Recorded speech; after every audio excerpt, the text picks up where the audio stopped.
YCP అధినేత జగన్ ఇప్పట్లో ప్రజల్లోకి వచ్చే ఆలోచనలు లేరు.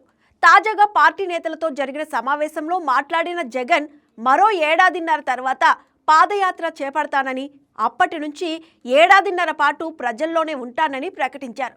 అంటే 2027 మధ్య నుంచి 2029 ఎన్నికల దాకా పాదయాత్రే తన ప్రధాన వ్యూహమని స్పష్టం చేశారు. ఇటీవల బెంగళూరు నుంచి తాడేపల్లి ప్యాలెస్కు వచ్చిన జగన్ ఈసారి ఏలూరు జిల్లా కార్యకర్తలతో సమావేశమై మాట్లాడారు. ఎప్పటిలాగే కూటమి ప్రభుత్వంపై విమర్శలు, తన హయాంలో అమలు చేసిన సంక్షేమ పథకాల ప్రస్తావన ఆయన ప్రసంగంలో ప్రధానంగా వినిపించాయి. ఇంతకీ జగన్ పాదయాత్ర ఎప్పుడు మొదలవుతుంది? Let's watch the story.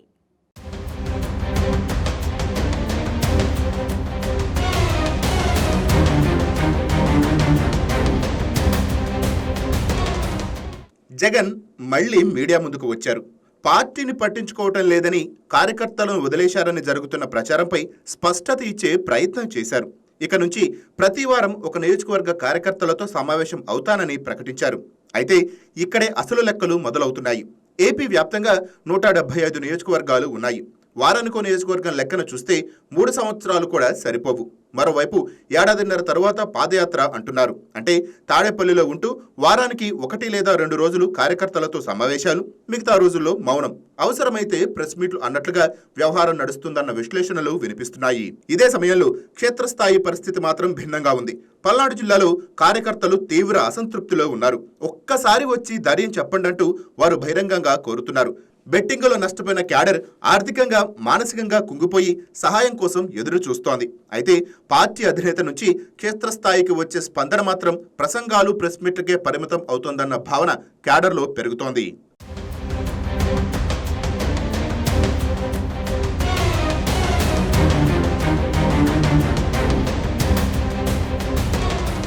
ప్రభుత్వంపై పోరాటం అంటే ప్రెస్ మీట్లు, ప్రసంగాలే అన్నట్లుగా జగన్ వ్యవహరిస్తున్నారని, క్షేత్రస్థాయిలో తిరగాల్సిన అవసరాన్ని పాదయాత్రకే పరిమితం చేస్తున్నారని పార్టీ శ్రేణులు భావిస్తున్నాయి. దీంతో వైసీపీ క్యాడర్లో నైరాశ్యం పెరుగుతోందన్న అభిప్రాయం వ్యక్తం అవుతోంది. అయితే పాదయాత్ర మొదలైతే అన్ని సర్దుకుంటాయని, జగన్ మాత్రం రిలాక్స్ గా ఉన్నట్లు కనిపిస్తోందని రాజకీయ విశ్లేషకులు చెప్తున్నారు. మరోవైపు పాదయాత్రలకు తెలుగునేల పెట్టింది పేరు.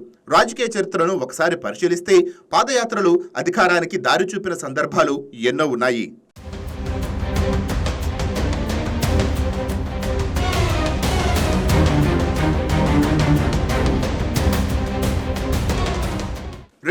లో అప్పటి ఉమ్మడి ఏపీ పిసిసి అధ్యక్షుడిగా ఉన్న వైఎస్ రాజశేఖర రెడ్డి తెలంగాణలోని చేవెళ్ల నుంచి ఏప్రిల్ 9న మండుటెండలో పాదయాత్ర ప్రారంభించారు. దాదాపు 1400 కిలోమీటర్లు సాగిన ఆ యాత్ర శ్రీకాకుళం జిల్లా ఇచ్చాపురం దగ్గర ముగిసింది. ఆ పాదయాత్ర ఫలితమే 2004లో కాంగ్రెస్ అధికారంలోకి రావటం, వైఎస్ఆర్ సీఎం కావటం అని చెప్పవచ్చు. ఆ తరువాత పాదయాత్ర సెంటిమెంట్ తెలుగు రాజకీయాల్లో పవర్ఫుల్ గా మారింది. 2013 అక్టోబర్లో టీడీపీ అధినేత చంద్రబాబు నాయుడు సుదీర్ఘ పాదయాత్ర చేశారు. 2014లో ఏపీలో అధికారాన్ని దక్కించుకున్నారు. 2017లో అప్పటి విపక్ష నేత వైఎస్ జగన్ 3500 కిలోమీటర్లకు పైగా పాదయాత్ర చేసి 2019 ఎన్నికల్లో బంపర్ విక్టరీ సాధించి సీఎం అయ్యారు. ఇక 2023 జనవరిలో యువనేత నారా లోకేష్ చేపట్టిన పాదయాత్ర కూడా కూటమి విజయానికి బలమైన పునాది వేసిందన్న అభిప్రాయం ఉంది.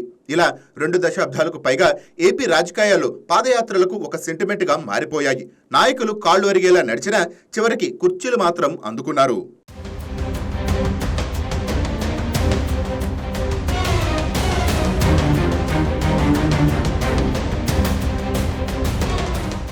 ఇక ఇప్పుడు మళ్లీ ఆ సెంటిమెంట్ పైనే జగన్ ఆశలు పెట్టుకున్నారు.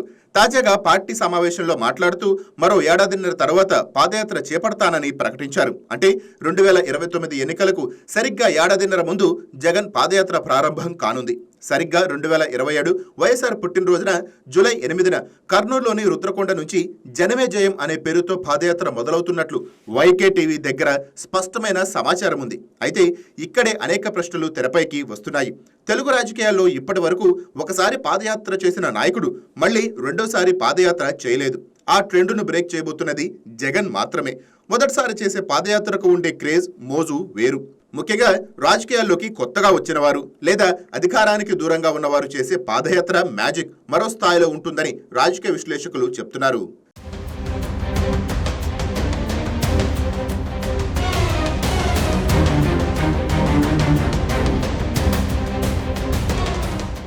జగన్ విషయంలో పరిస్థితి భిన్నం. 5 ఏళ్ల పాటు ముఖ్యమంత్రిగా పనిచేశారు. ఆయన పాలనను ప్రజలు ప్రత్యక్షంగా చూశారు. 2024 ఎన్నికల్లో ఓటమి కూడా ఆ అసంతృప్తికి ప్రతిబింబమేనన్న అభిప్రాయం కూడా ఉంది. మరి ఇప్పుడు ప్రజల్లో మోజు పెరగాలంటే ఆ అసంతృప్తులను తొలగించాల్సి ఉంటుంది. కొత్త హామీలు ఇవ్వాలి, పాత తప్పులను అంగీకరించాలి. మాటల్లోనే కాదు, బాడీ లాంగ్వేజ్ నుంచి వ్యూహాల వరకు అన్నీ మారాల్సి ఉంటుందని రాజకీయ విశ్లేషకులు అంటున్నారు. ఇంకో కీలక అంశం, కూటమి ప్రభుత్వంపై వైసీపీ ఆశించిన స్థాయిలో వ్యతిరేకత పెరగకపోతే పరిస్థితి ఎలా ఉంటుందన్నదే. ప్రజల్లో ప్రభుత్వంపై తీవ్ర వ్యతిరేకత లేకపోతే జగన్ పాదయాత్ర 2.0 ఎంతవరకు ప్రభావం చూపుతుందన్న సందేహాలు కూడా ఉన్నాయి. ఏది ఏమైనా మొదటిసారి ప్రజలు జగన్కు స్పష్టమైన తీర్పు ఇచ్చారు. రెండోసారి కూడా అదే పరిస్థితి వస్తే అది రాజకీయంగా రికార్డే అవుతుందని విశ్లేషకులు చెప్తున్నారు. మరి జగన్ పాదయాత్ర 2.0 వైసీపీని మళ్లీ అధికారానికి చేరువ చేస్తుందా, లేక సెంటిమెంట్ మాత్రమే మిగులుతుందా అన్నది తెలియాలంటే ఇంకో 3 ఏళ్లు వేచి చూడాల్సిందే.